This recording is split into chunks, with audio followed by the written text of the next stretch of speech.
있습니까? 그거만 봐도 되겠네요. 홍보사는 우리나라에서 정말 유서 깊은 분야인데요. 가보면은 가볼 때 공부할 때는 많습니다. 14단의 공부를 지난번에 제가 감기 때문에 목이 안 나와서 못했는데 오늘 좀 14단을 정리하도록 하겠습니다. 칠판에 제가 여러 번 적었는데요.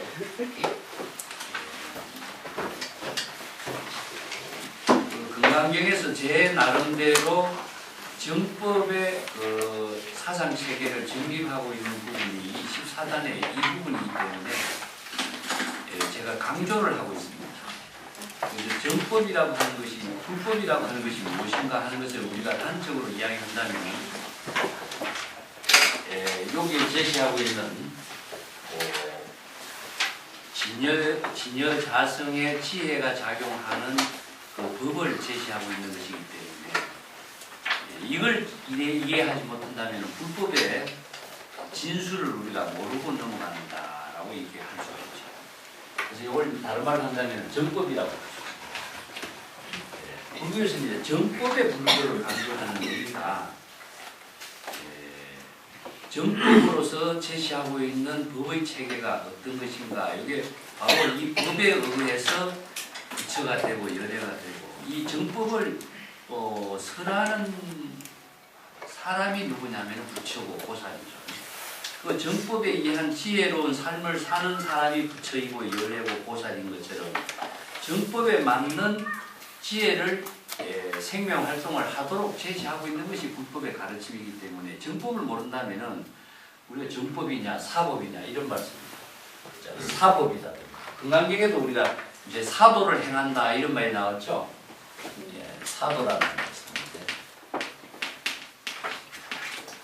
그래서 정법과 사법과의 차이점이 무엇인가 하는 것을 우리가 정리해 본다면은, 정법은 항상 우리 진여 본성이, 우리들이 청정한 진여 본성이 여법하게 지혜로운 생명 활동을 하는 것을 우리가 정법이라고 이야기하는데, 이렇게 진여 본성이 청정한 지혜로운 삶이 이루어지도록 하는 그 구조는 어떻게 이루어졌는가, 이걸 이제 금강경에서 무실이라든가 무법이라든가 이런 두 마디로서 지금 제시를 하고 있습니다. 그래서 교재 168페이지 다시 한번 보겠습니다.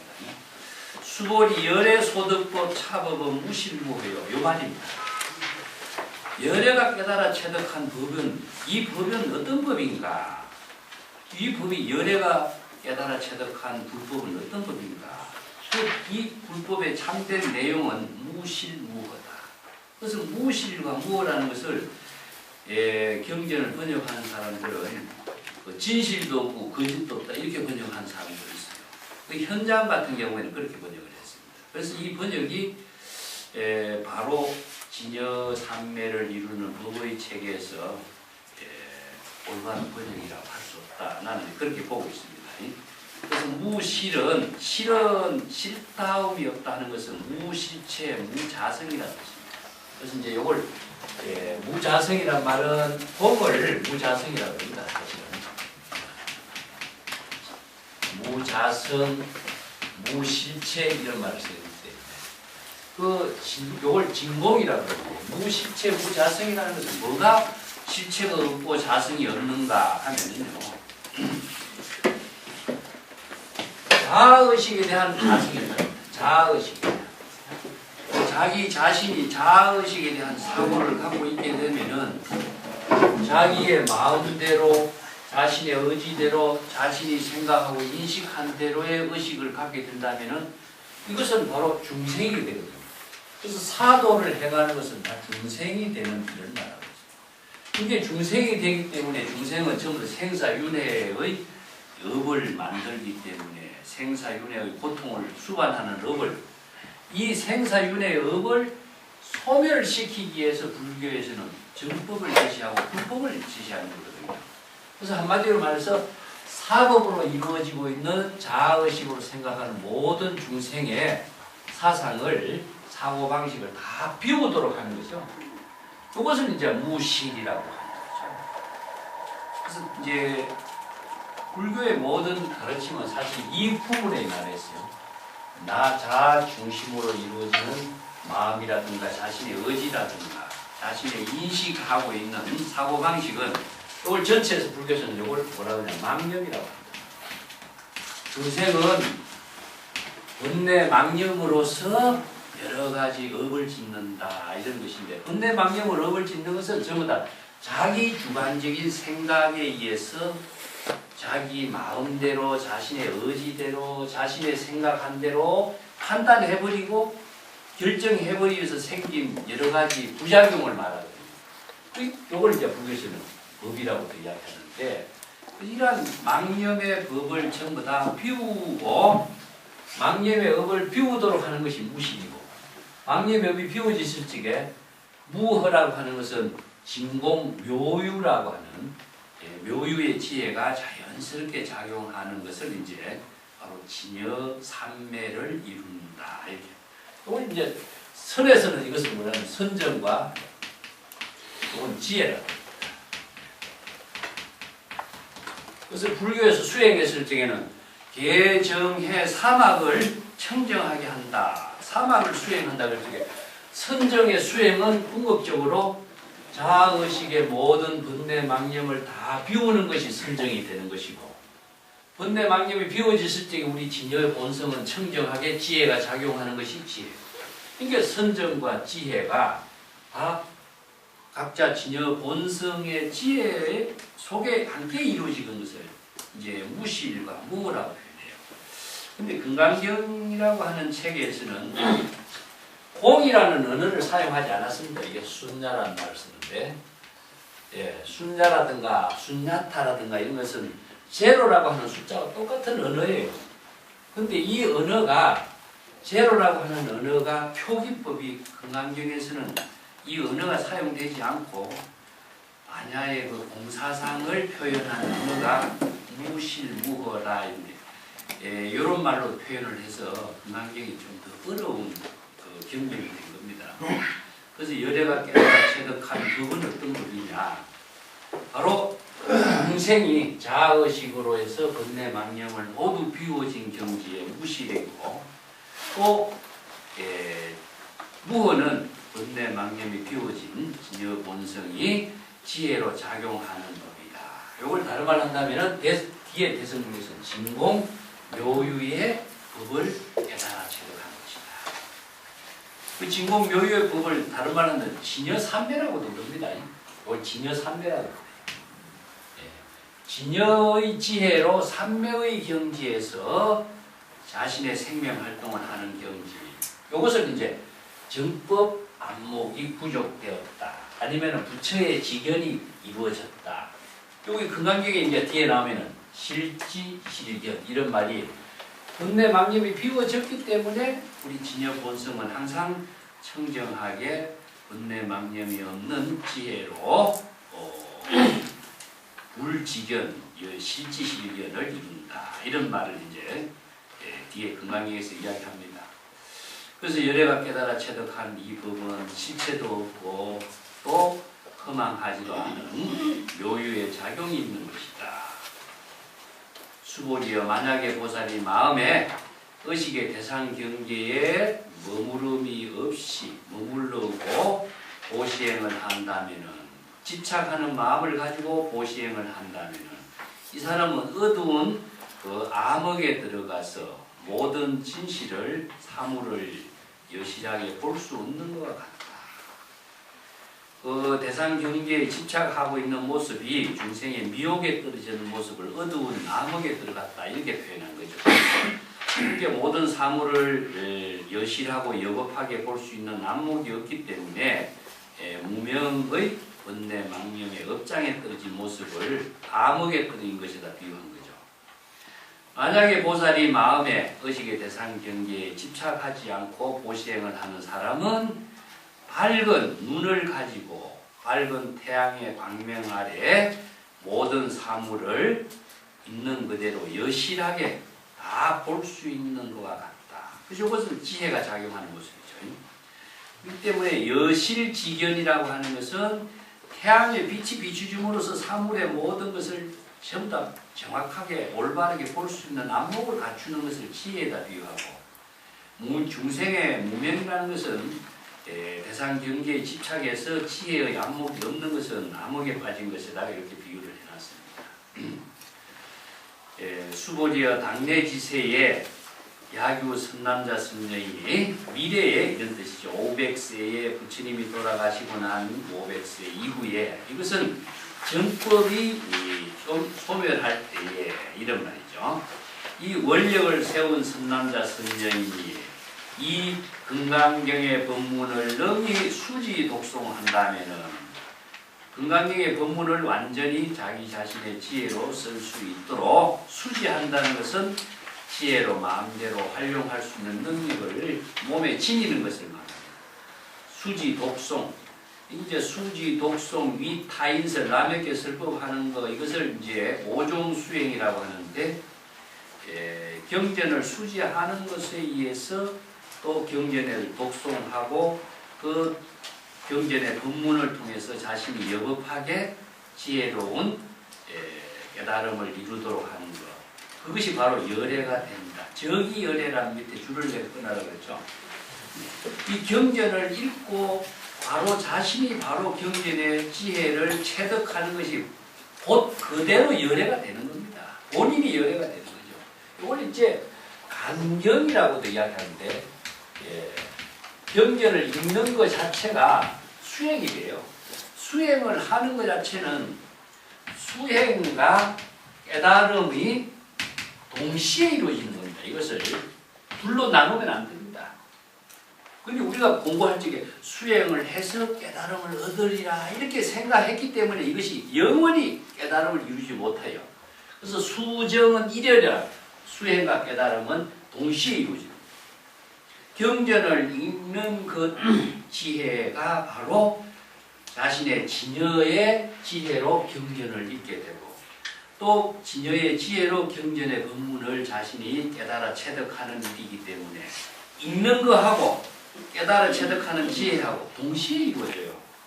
그렇기 때문에 그가 바로 열애가 되는 것입니다. 열애가 된다는 것은 바로 부처가 되는 것과 똑같은데, 자신이 중생의 모든 번뇌 망념을 다 비우고, 여기서 자아의식으로의 중생심의 모든 사고가 다 비우고, 자신이 바로 진여 본성의 지혜를 작용하는 힘을 그대로 구족하게 되는 거죠.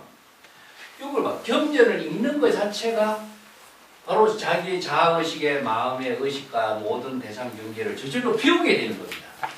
이 때문에 수행하는 일이 바로 번뇌 망념을 비우는 것이 돼요. 이게 참선하는 일이 번뇌 망념을 비움과 동시에 바로 깨달음의 지혜가 함께 작용하는 것이 되는 거죠. 그래서 이중적인 구조가 동시에 이루어지는 겁니다. 이걸 이제 뒤에서도 마찬가지인데, 우리가 부처의 지혜는 문수의 지혜와 보현의 자비를 표현해요. 지혜와 자비가 동시에 이루어집니다. 동시에. 따로따로 이루어지는 건 아니고. 그래서 다른 말 한다면 상부보리와 하와중생이 동시에 이루어져요. 상부보리 위로 부처의 깨달음을 구하고 또 밑으로 중생을 교화한다. 이중으로 이루어지지 않습니다. 동시에 이루어져요. 이게 불이법문이라고 합니다. 동시에 이루어져요. 이걸 이제 선에서는 뭐라고 표현하냐면은, 이걸 살인도 활임금이라고. 예, 칼이란 이것도 역시 칼인데, 칼은 무엇이냐 하면은 지혜의 칼이거든요. 이런 표현을 하는데, 살인도 활임금이 동시에 이루어집니다. 살인도는 번뇌 망념을 다 죽이는 칼이고 자신의 지혜 작용을 살리는 칼이라고 이렇게 표현하거든요. 다른 말로 한다면 상부보리오 하와중생과 똑같은 겁니다. 중국 사람들은 이것은 이제 선성들이 상부보리 하와중생, 지혜와 자비 이렇게 동시에 이루어지는 부처의 깨달음의 작용을 이제 이렇게 표현하죠. 계율상에서 본다면 이건 지향문이라든가, 이걸 작선문이라고 이렇게 표현하는데, 악을 멀리하고 선을 추구하는 것이 아닙니다. 지향문이 바로 작선문이에요. 그래서 작성과 지학이 동시에 이루어지죠. 전부 다 부처의 지혜작용은 문수의 지혜와 오연의 자비가 동시에 이루어집니다. 그것을 의인화시키실 때에 문수가 보살이 등장하는 것이지, 이걸 다른 말로 하면 상구보리 하와중생은 동시에 이루어지죠. 즉 그가 바로 열애가 된다. 이게 경전을 수지 독송 한가 동시에 본인이 바로 번뇌 망념이 비워지고 진여 본성의 지혜로 이루어지는 일이게 되기 때문에 그가 바로 열애가 되는 것이죠. 열애가 된다라고 하는 것은 내가 어떤 부처의 모습이 되는 것이 아니라 진여의 지혜가 바로 열애입니다. 진여 본성의 지혜로운 작용을 하는 것이 열애가 되는 것이기 때문에 그가 바로 곧 열애가 되는 것이니 부처의 지혜로 열애가 되어서 진여 자성이 자각적인 지혜를 부처의 지혜라고 하죠. 부처라는 것입니다. 자각하는 겁니다. 예. 그렇기 때문에 열애가 진여 본성이 바로 부처의 지혜로서 일어나죠. 진여 본성인 열애가 각자 열애가 되어서 각자 자각적인 부처의 지혜로, 이 부처의 지혜라는 것은 이제 번뇌 망념을 깨닫는 지혜, 또 여법하고 여실하게 진여 본성이 깨달음으로 작용하는 지혜, 이런 것을 부처의 지혜라고 합니다. 이 부처의 지혜가 열애의 진여 본성에서 작용하는 지혜이기 때문에 부처의 지혜나 열애의 부처의 지혜는 같은 거예요. 자, 실지시인이요 실견시인이요 대덕성취 무량무변공덕이다. 이어서 실지실견이라는 말을 쓰는데, 이게 부처의 지혜로 여실하게 여법하게 아는 것이지요. 또 여실하게 볼 수 있는 것을 견인합니다. 그래서 여실과 여법이라고 하는 것은 바로 부처의 지혜, 열애가 되어서 부처의 지혜로 이 사람을 어떻게 하는, 이 사람이 마음속에 일어나는 번뇌 망념을 여실하게 다 알고 여법하게 다 아는 것이죠. 아는 것은 여법하게 아는 것이죠. 여법하게 알기 때문에 부처의 지혜가 정법으로서 작용하게 되는 거고, 여실하게 다 볼 수 있기 때문에 이 사람이 번뇌 망념에 떨어지지 않고 바로 부처의 지혜로운 작용을 할 수 있게 만드는 거죠. 그렇기 때문에 중생의 번뇌 망념에 떨어지지 않기 때문에 그 지혜의 작용이 전부 다 성취 무량무변의 공덕을 다 이루게 되는 것이다.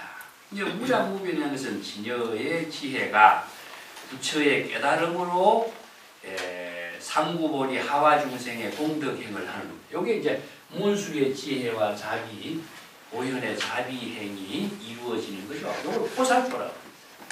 그래서 보살도의 실천에 의해 가지고 무량무변의 공덕을 이루게 되는 것을 부처의 지혜작용이다. 이제 정법을 우리가 공부하는 것은 사실상 무량무변의 공덕을 이루도록 하는 것이 정법을 배우고 익히는 것이죠. 자, 이 정법을 배우는 것은 크게는 무엇이냐? 중생의 자아의식으로 이루어지는 생사윤회의 모든 업장을 스스로 소멸하는 것이다. 두 번째는 진여본성의 지혜로 자신이 부처가 되어서 공덕을 이루고 또 무량무변의 공덕을 일체 중생과 함께 보살도를 해야 하는 그 삶을 이루는 거죠. 근데 이것은 누구를 위한 것이 절대 아니다. 자기 자신의 진여 본성에 청명한 지혜로운 생명을 하도록 한 겁니다. 그걸 이제 불교에서 이걸 뭐라 하냐면 원력행이라고 합니다. 이제 세간에서는 전부 다 목적 지향의 사고를 갖고 있는데 비해서 불교에서는요 원력행이라고 해요. 그 원력은 무엇이냐면 자기 자신이 본성에 청정한 생명의 작용을 살리는 작용이죠. 그렇지 않으면 자신의 모든 삶이 중생심으로 생사윤회의 업을 짓기 때문에 이런 차별적인 사고, 분별적인 사고는 자기 자신을 모두 다 생사윤회의 업을 만들고 망념으로 작용하기 때문에 다 부작용을 따르는 삶에서 영원히 벗어나지 못하기 때문에 그것을 본래 청정한 지혜로운 생명으로 되돌아가게끔 제시한 것이 불법의 가르침이다. 자, 요걸 한번 보겠습니다. 요걸 불교에서는 중생심으로 작용하는 모든 것을 사법이라든가 사도라고 그래요. 금강경에서 열애를 볼 수 있다, 볼 수 없다 이럴 적에 이 시행행 사도란 말이 나오죠. 삿된 도를 행한다는 것은 무엇이냐면은 부처의 지혜로운 삶을 이루지 못하고 중생의 자아의식의 분별심, 생사윤회의 도를 이루는 길을 하기 때문에 사도를 행한다 그러거든요. 그래서 사도를 행하는 것은 자아의식에 의해서 이루어져요. 자기 중심의 사고에 의한 판단에서 생기는 것은 전부 다 사도가 되는 거죠. 왜 생기냐 하면은 자, 선과 악이라고 하는 문제를 하고 봅시다. 이 세계의 모든 종교가 악을 멀리하고 선을 추구하는 방법을 제시하고 있습니다. 동양의 고전뿐만 아니라 모든 종교에서 제시하고 있는 것이 악을 멀리하고 선을 추구하는 거예요. 불교에서도 재앙막작 중성봉행이란 말 쓰죠. 근데 악을 짓지 말고 중선을 봉행하라는 것인데 악을 멀리하고 선행을 택하라는 말은 아니에요. 그렇기 때문에 선과 악에 대한 구분은 자기 중심에 의해서 이루어졌어요. 자기의 마음과 자신의 의지와 자신의 인식에 의해서 선과 악을 구분하는 거죠. 근데 선과 악의 중간점이라고 하는 것은 그럼 설정할 수가 있느냐 하는 거죠. 그렇기 때문에 자기 중심에 의해서 항상 선과 악을 판단하는 중심이 되기 때문에 세계 윤리 도덕의 가치 기준은 설정할 수가 없다는 거죠. 그래서 윤리 도덕의 가치 기준은 지역과 문화와 풍습, 관습에 의해 가지고 이것이 이루어지는 관례적인 입장이지 이런 기준을 설정할 수 없어요. 그 선과악의 모든 기준, 뭐 우리가 사과를 이야기할 적에 세계에서 이부의 사과 가면 선악과잖아요. 그 기준은 뭘까? 정말 애매하죠. 그 다음에 자타라고 하는 것은 자기 중심으로 자타가 되는 거죠. 또 부모라고 하는 판단도 자기 중심의 부모예요.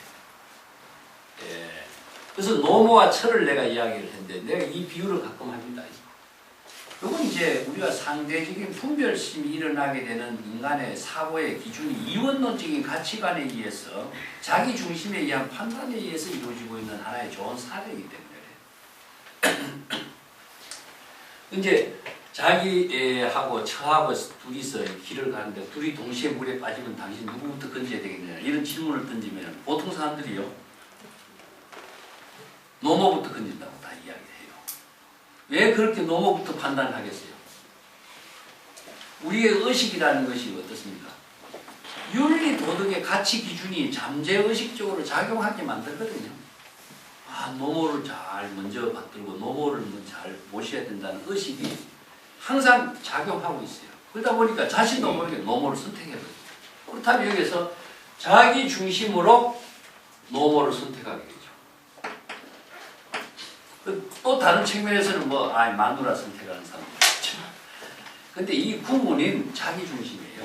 근데 어느 쪽을 선택해도 어떤 부작용이 나오냐면은 노모를 선택해서 마누라가 죽게 됐다 생각하자. 그렇다면은 노모는 구했는데 마누라를 구제하지 못했다라고 하는 죄의식은 남아요. 근데 찰나에 일어나는 생각이 자기 중심의 사고에 의한 판단이 이런 부작용이 항상 따른다 하는 것이 업이라는 거예요. 그래서 업이라고 하는 것은 망념에 의한 판단으로서 행동과 연결되기 때문에 생기는 거죠. 그것이 행동과 연결되어서 망념의 작용이 남아있는 한 업은 만들어진다 이거죠. 반대로 마누라를 구해서 노모를 못 구했던 마찬가지입니다. 그래서 찰나 순간의 판단, 분별심이 작용이 업을 만들기 때문에 그 업은 자기의 평생 자아의식 속에서 업으로서 남아서 없어지지 않는 거죠. 이런 부작용이 따른다. 그래서 이제 선과 악을 모두 다 초월하게 하는 지혜는 무엇인가? 이게 바로 또 세간적인 가치관의 판단이란다면 이것은 출세간적인 가치관의 지혜를 제시하는 거죠. 그래서 이런 업장을 소멸하게 하는 방법으로 바로 제시한 것이 이제 불교의 가르침이다. 예를 들어서 이제 악과 선이라는 문제를 갖고 종교적인 문제에서도 이야기하지만 다른 노장이라든가 고전에서도 마찬가지예요. 고전에서도 모든 것이 다 악을 멀리하고 선을 추구하는 방향에서 제시되었어요. 왜 이런 방향을 제시해놨느냐 하면은 세간에 살고 있는 모든 사고의 가치 기준이 선과 악이라고 하는 가치 기준으로서 판단을 해버려요. 사람들이. 그래서 자기 중심으로 해서 좋은 방향으로 그리고 동양의 윤리 도덕의 모든 가치관의 책들이 전부 다 기준이 어딥니까? 선을 지향하는 가치관의 도덕 가치의 윤리 도덕의 철학이 만들어집니다. 종교 설립도 마찬가지죠. 그래서 이런 문제가 전부 다 인간 중심의 사고에 의해서 생긴 종교는 인간이 만든 종교다.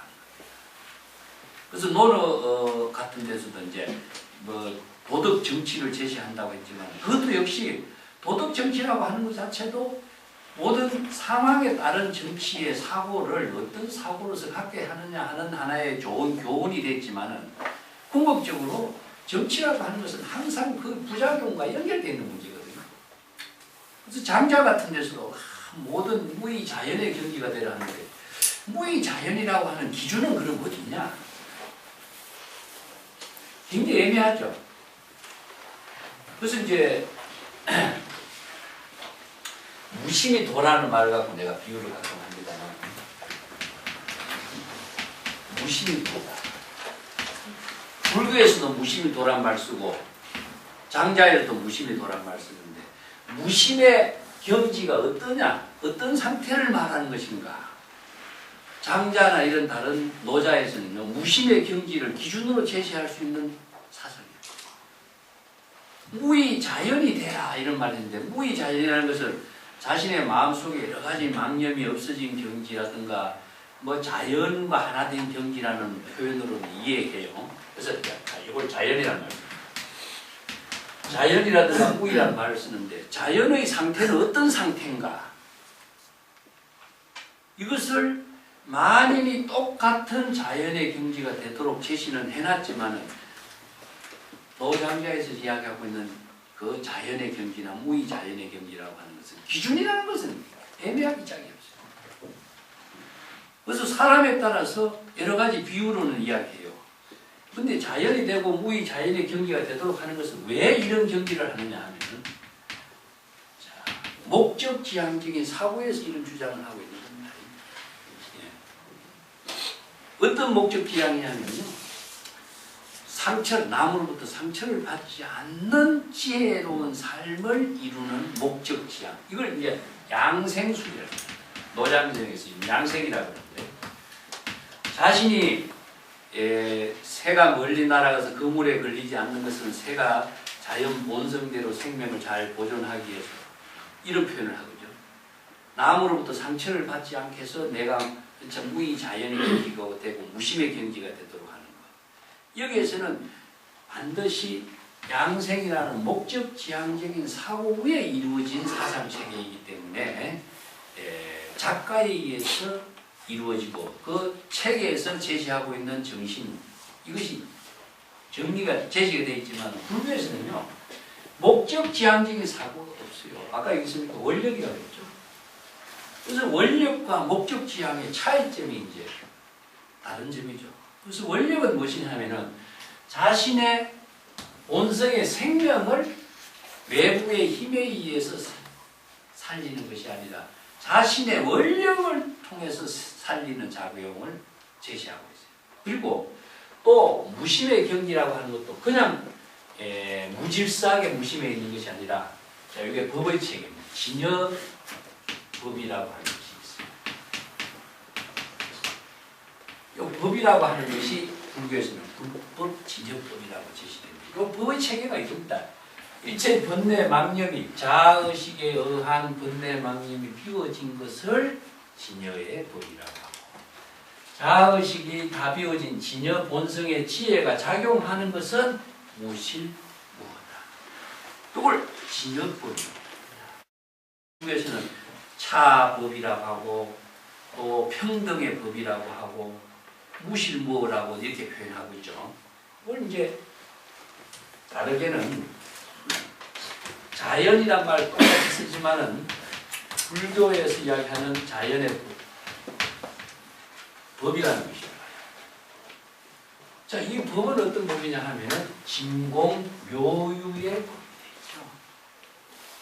그래서 진공묘유의 법을 진여 본성의 생명의 작용으로 이루도록 하는 법을 제시해 놨기 때문에 이 법의 체계에 맞춰서 일체의 모든 재물이 똑같은 경지에서 진공묘유의 법을 설하는 거죠. 그래서 과거, 현재, 미래 재물이 똑같은 이 법을, 불법을 설하기 때문에 이 법이 다 똑같습니다. 그래서 다른 말을 한다면 법은 뭐와 같으냐면요. 우리가 음악 그 곡조를 연주할 적에 곡이 있으면은 어떤 사람이 악기로 연주해도 똑같은 곡이 나옵니다. 이와 마찬가지입니다. 그래서 이 법에 의거한 종교를 불교에서는 불법이다. 부처가 되는 법이고, 부처가 또 지혜로운 법을 설하는 것은 진공묘유의 법이다. 또 진여삼매로 이루어진 법이다. 이걸 다른 말로 한다면 불법이다. 이렇게 법의 종교를 말합니다. 똑같이 자연이라고 말했지만 노장자의 자연이라고 하는 것은 법의 체계가 정립이 되어 있지 않기 때문에 사실상 기준이라는 것은 없는 거예요. 사람마다 다 다를 수밖에 없고 또 경지에 따라서 다 다를 수밖에 없어요. 그래서 애매한 점이 많이 남아있는데 불교에서 제시하고 있는 법은 중생의 모든 번뇌 망념이 다 비워진 경지에서 진여 본성이 지혜로 작용하는 것, 진여 본성이 여법한 생명 활동을 하는 법인데 이 법이 누가 만든 법은 아닙니다. 자연의 모든 존재가 여법하게 생명 활동하는 그 법을 제시한 것이요. 그렇기 때문에 불법의 가르침은 누가 만든 종교가 아니고 누가 만든 법이 아니라는 것입니다. 제법의 실상 일체의 모든 법이 여법하고 여신하게 생명활동하고 있는 모습을 제불이 그 진실을 다 여신하게 보고 바르게 제시하고 있는 것을 이제 법의 체계의 종교라고 이야기해요. 그 점이 이제 불교의 근본 정신이다 하는 거죠. 그래서 이제 무실무허란 말을 다른 말로 한다면 진공묘유 이렇게 얘기합니다. 진공은 자아의식에 대한 번뇌망념이 다 비워진 경지, 선정의 세계. 그래서 대성의 선정은요, 번뇌망념이 다 비워진 그 경지의 선정을 진여삼매라고 하는데 대성은 진여삼매가 아니면 다른 정법의 삼매라고 할 수가 없어요. 그래서 불교에서 수행에서도 선정의 종류만 해도 엄청나게 많습니다. 왜 이렇게 많으냐 하면요. 일시적이고 부분적인 선정의 방법은 많아요. 그것을 다르게 비유한다면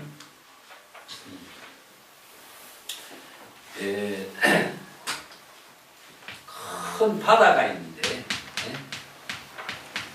여기 바닷물에 들어오는 강물은 무척 많죠. 여러 가지 강물은 많습니다. 강물은 큰 강물, 적은 강물도 있고 또 색깔과 모양도 다르고 다 다릅니다. 그렇지만 바닷물에 들어오면은 일체의 모든 강물이 한 맛이 되어버리죠. 이걸 일미라 그래요. 그래서 해수일미란 말을 쓰는데 아무리 다양한 모양의 강물이라도 바닷물에 들어오면은 하나가 돼요. 이것을 즉 다른 말로 한다면 우리의 경지가 됩니다. 바닷물 하나가 돼요. 이것을 해인산매라고 진여산매라고. 그래서 진여의 바다, 진여 본성의 바다에 들어가는 것은 수없이 많은 사고의 분별적인 사고가 다 이게 진공의 입장에서 다 비워져 버린 거죠.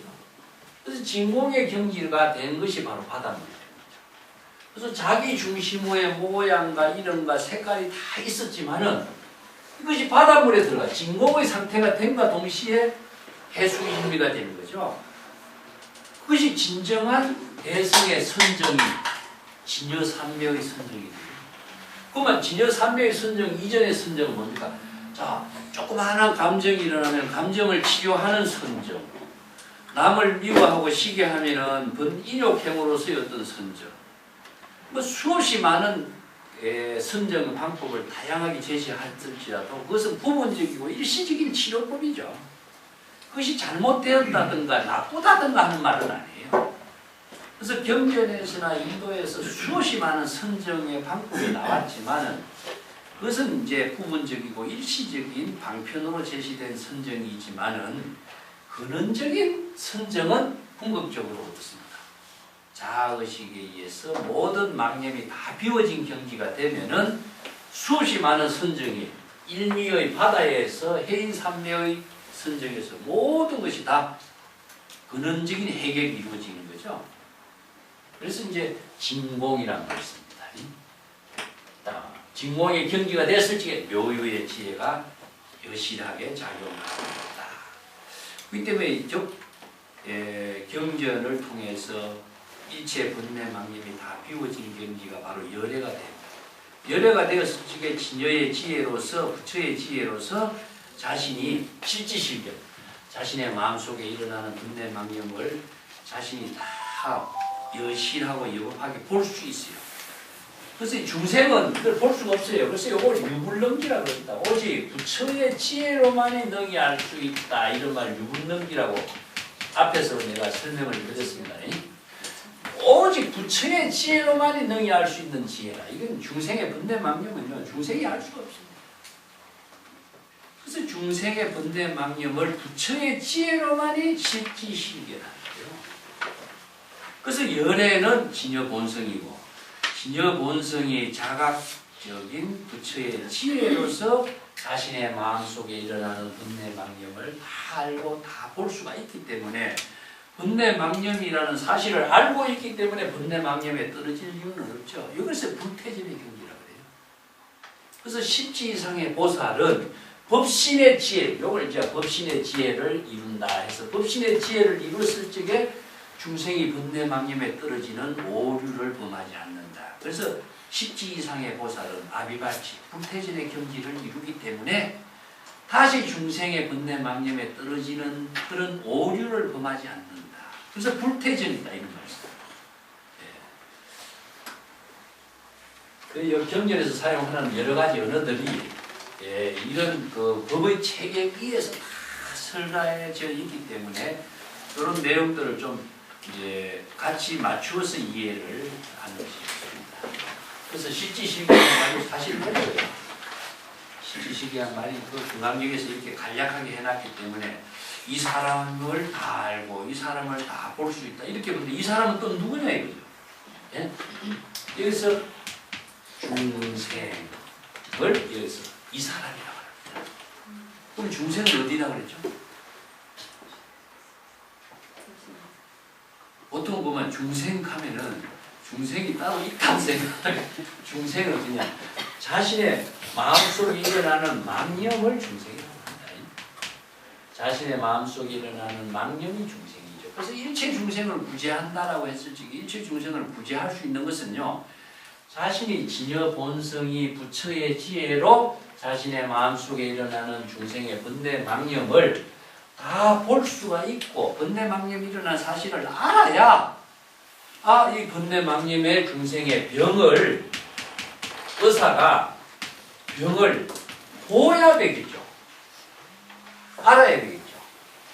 병을 보지 않고서 병을 확인해서 보지 않고 병이 무엇인가를 모르고 의사가 처방할 수 없는 거지 않습니까? 그렇기 때문에 자신의 마음속에 일어나는 중생의 병을 자신이 부처의 지혜로 열애가 된 부처의 지혜로서 보는 거고 판단해서 번뇌 망념의 병에 떨어지지 않도록 자기 자신을 처방하고 제도하는 거죠. 그래서 부처는 자기의 진여 본성의 지혜고 중생은 망념이 일어나는 자기의 중생의 병이죠. 이 때문에 우리가 중생을 구제한다라고 하는 것은 자신의 마음속에 일어나는 중생을 자신이 부처의 지혜로 제도하는 겁니다. 이걸 자각성지라고 합니다. 자각성. 그래서 이제 깨달음이라는 말씀인데 자각은 무엇이냐 하면은 중생의 번뇌 망념을 자각합니다. 자신의 마음속에 일어나는 번뇌 망념을 부처의 지혜로서 자신이 실지실견하는 것은 자각이에요. 자각하는 그 자체를 성스러운 부처의 지혜라고 해요. 성기라고 해요. 성스러운 부처의 지혜로서 자신의 마음속에 일어나는 번뇌 망념을 스스로 자각하면서 치유하는 것. 이걸 이제 선에서는 영기적각이라는 분이 한마디로 이야기합니다. 선생들이 이런 말을 이제 잘 정리를 했죠. 망념이 일어나면은 망념이 일어난 사실을 자각하라 이 한마디로 해요.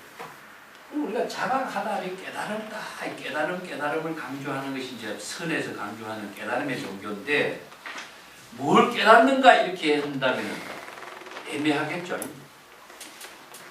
그래서 중생무변 서원도 이렇게 중생을 구제하는 원력을 세우는 것도 자신이 이 진여본성으로 각자의 진여본성의 생명이 작용할 때에 일체 중생을 번뇌 망념에서 다 구제하는 그 부처의 보살행을 스스로 할 수 있는 것이 되고 이 중생의 번뇌 망념이 무엇인가 어떻게 일어나는가 번뇌 망념의 병을 진단하고 판단하는 안목이 없으면은 영원히 중생심에서 벗어나게 됩니다. 그래서 불법을 배우는 것은 이 법을 배우는 자기 자신의 망념의 병을 진단할 수 있는 능력을 스스로 갖추는 것을 이제 불법 공부의 핵심이 돼요. 예, 여기서 금강경에서 무실무어라고 하는 말은 사실 대승불교의 핵심이라고 할 수 있는 그 정법의 본문이라고 볼 수 있습니다. 이걸 조금 다른 그 자료를 통해서 좀 정리를 한번 해볼게요. 교재 189쪽에 있는 거. 지난번에 내가 한번 언급했습니다만 이 부분의 내용을 금강경을 번역한 책들을 제가 한번 대조를 해봤습니다. 구마라집이 번역한 부분, 오리유지가 번역한 거, 유지3장이 번역한 거, 그 다음에 진제3장이 번역한 거, 뒷장이 넘어가면 어정이 번역한 거, 맨 마지막에 현장이 번역한 거. 이렇게 번역한 부분을 무실무허에 대해서 번역한 부분을 내가 좀 정리를 해보니까 현장 말고는 전부 다 오리유지나 유지 3장이나 진제 3장이 인사는 다 인도에서 오신 분이에요. 그래서 인도에서 인도 사람으로서 인도에서 그 당시의 언어로서 불법을 공부한 사람이 번역한 부분은 전부 다 구마라집과 같은 입장에서 무실무허로 번역했어요.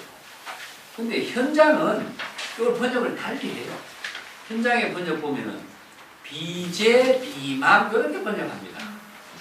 그래서 이제 현장이 왜 이게 제라고 하는 것은 진실입니다. 진실도 없고 거짓도 없다. 이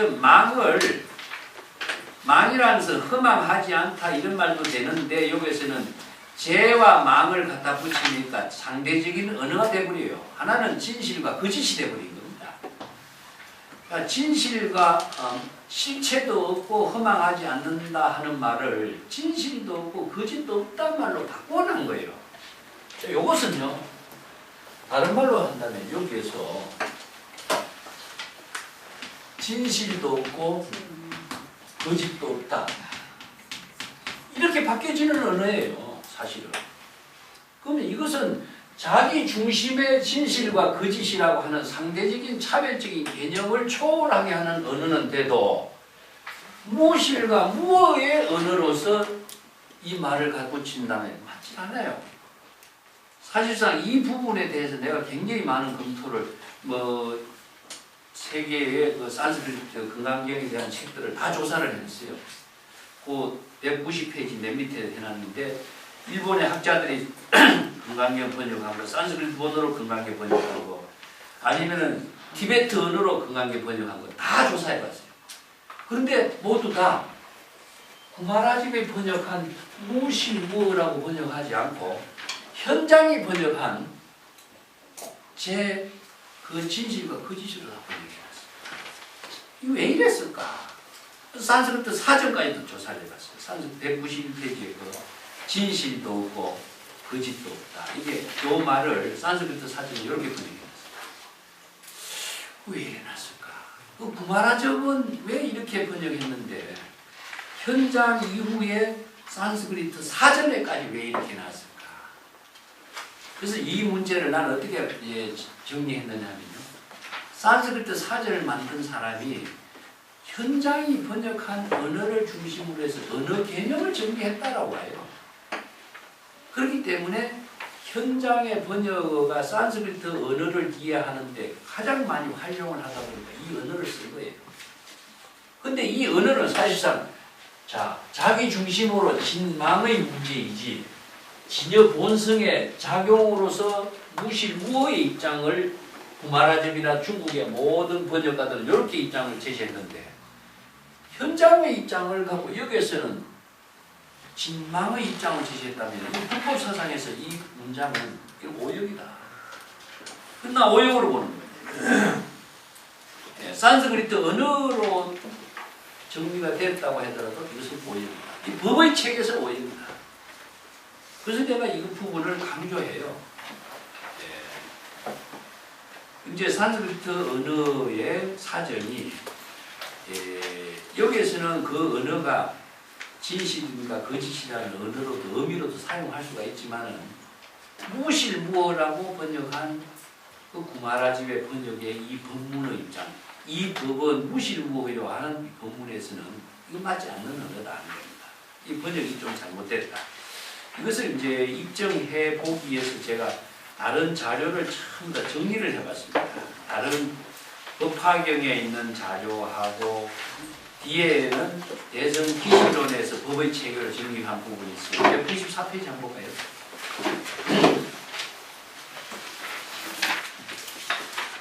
194페이지 보면은 금강경 32분 맨 마지막 부분에 이런 말이 있습니다. 일체유익법은 꿈과 화나 물거품 그림자 이슬 전기불과 같이 실체가 없고 당연지와 같이 진여의 지혜로 일체법을 관찰해야 한다. 이게 바로 무실무어가 같습니다.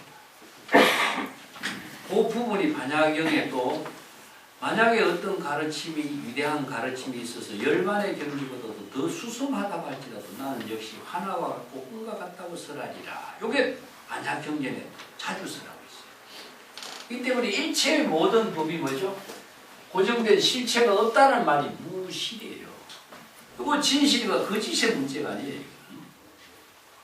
그렇기 때문에 무실의 내용은 고정된 실체로 존재하는 것은 두고 있으면 이것은 진여의 지혜가 작용할 수가 없어요.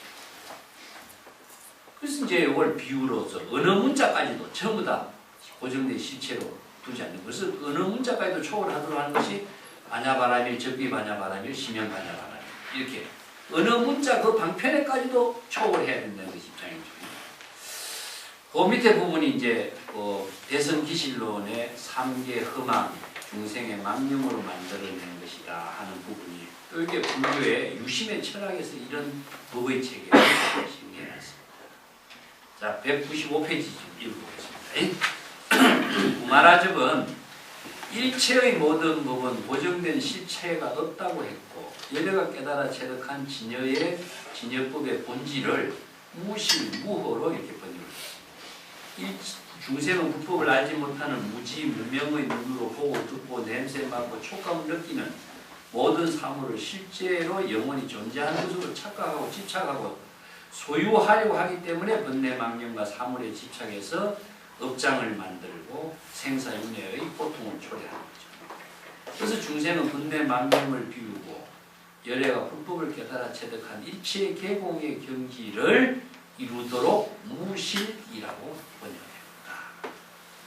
그 무어란 열애의 진여법신은 일체의 모든 존재 사물 경계를 여여여실하게 보고 듣고 작용할 수 있는 부처의 지혜의 작용이 흠함하지 않다는 사실을 말하고 그래서 반야신경에 진실하여 거짓되지 않는다. 진실 불어와 같은 입장입니다.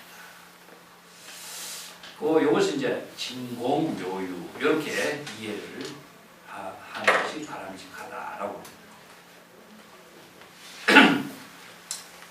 요거 법의 체계로서 정리를 한 것은 이제 그 기실론에 제가 정리를 했어요. 198페이지 한번 보겠습니다.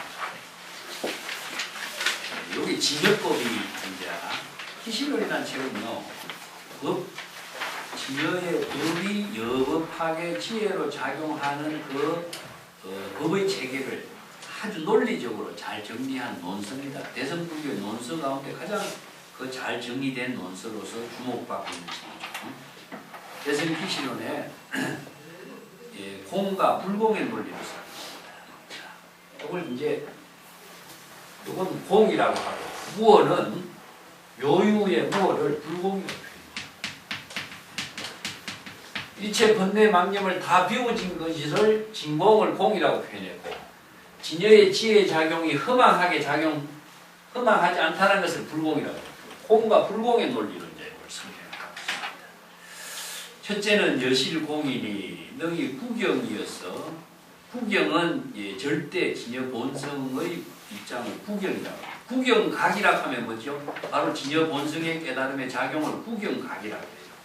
그래서 구경이라는 것은 절대의 경지를 진여 본성을 표현합니다.